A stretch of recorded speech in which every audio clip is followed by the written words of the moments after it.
Okay, good morning children. How are you now? I hope you're doing great today. Okay, so did you eat your breakfast today? Okay, so it is very important to eat your breakfast before you answering your modules. Okay, so but before start doing your modules, let me remind you again the modular distance learning house rules. Okay, number one. Be on time in passing your modules output and work with time management. 2. Review all your answers before submission. 3. Read everything with understanding. Do your work diligently. No other stuff should be done while doing your module. Always open your line of communications for some important reminders and concerns.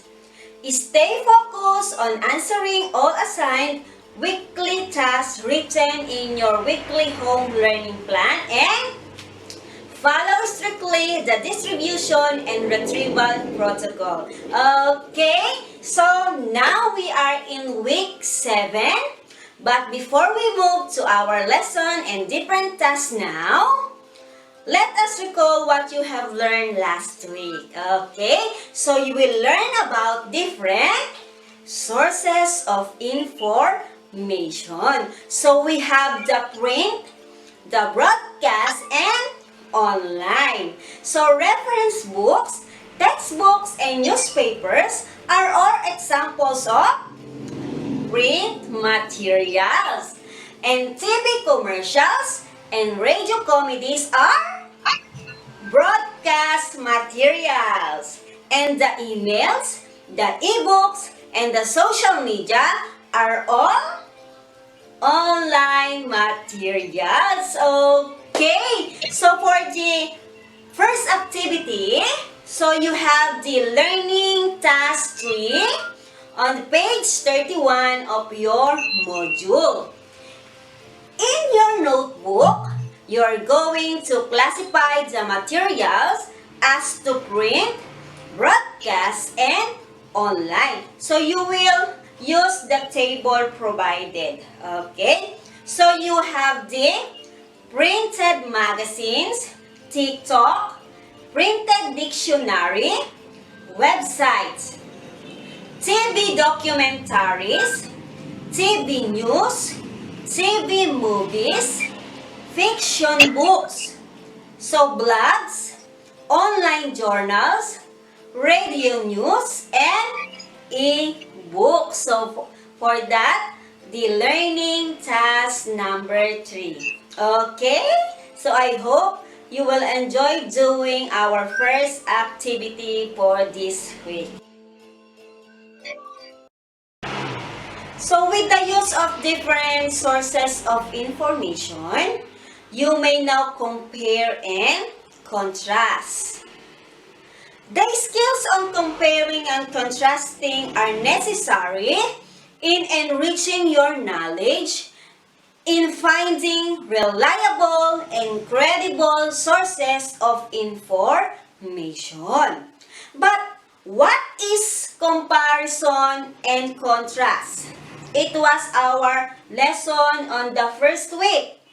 So comparison and contrast is a type of informational or factual text that show how two or more things are alike or different. Information using comparison and contrast may be presented using graphic organizer, Venn diagram. A Venn diagram is an illustration using circles to show the relationship among things. Circles that overlap have similarities, while the circles do not overlap shows differences. Okay, so let us another activity, the learning task 4. So the learning task 4, you are going to read the passage about chemical and physical changes. Then, Compare and contrast the chemical changes and physical changes by arranging the information using the graphic organizer. So this is the Venn diagram. You are going to write the similarities and differences of chemical and physical changes. Okay? I hope you understand. So you can do now. Okay?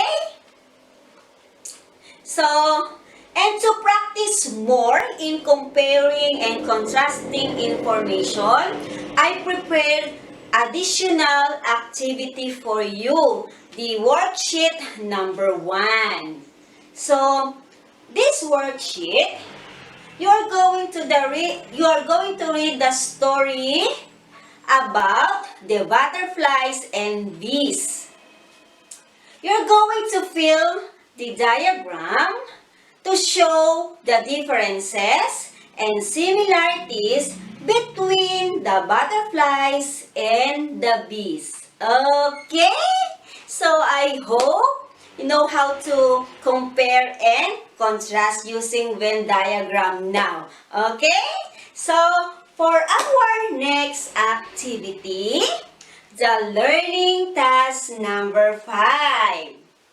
You are going to compare and contrast with TV, radio, or printed advertisements of 2 shampoos you are familiar with. What are the different shampoos? The Sunsilk, the Palmolive, the Pantene, the Dove. Okay. Then, using a Venn diagram, you are going to note down their similarities and differences. And then, you are going to write a paragraph explaining the content of the said diagram. So, do this in your notebook. And you will be guided by the rubrics written on page 33 of your module. Okay, but before that, I prepared an examples how the 2 shampoos being compared and contrasted. Okay, so this is the example. The shampoo 1 and shampoo 2. Shampoo 1 represented by the Clear anti-dandruff shampoo, and the shampoo 2 represented by Head and Shoulders anti-dandruff shampoo. So Clear contain vitamin A, C, and E. It also take care of the aesthetics of the hair that prevent breakage.